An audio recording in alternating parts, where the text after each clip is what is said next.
ભરૂચ અંકલેશ્વર માર્ગ પર મગર દેખાઈ હોવાના સમાચાર વાયુ વેગે પ્રસરતા જ ઘટના સ્થળે લોકોને મગર જોવા માટે મોટા પ્રમાણમાં ટોળા ઉમટી પડ્યા હતા. રોડ કિનારે મોટી સંખ્યામાં ભીડ એકઠી થઈ જતા થોડા સમય માટે ભરૂચ અંકલેશ્વર માર્ગ પર વાહન વ્યવહાર મંથર ગતિએ ચાલ્યો હતો અને અવરજવર પર માંડી અસર પહોંચી હતી. સ્થાનિકોના જણાવ્યા અનુસાર આ ચોક્કસ વિસ્તારમાં વર્ષમાં 2 થી 3 વાર મગર નજરે પડે છે.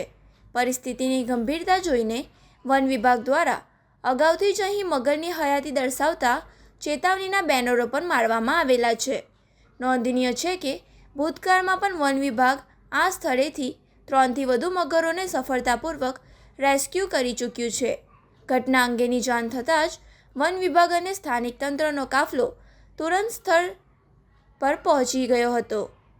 તંત્ર દ્વારા લોકોને સુરક્ષિત અંતર જાળવવા, ભીડ ન કરવા તેમજ મગરને કોઈપણ પ્રકારે છેડછાડ કે પરેશાની ન કરવા માટે ખાસ અપીલ કરવામાં આવી છે.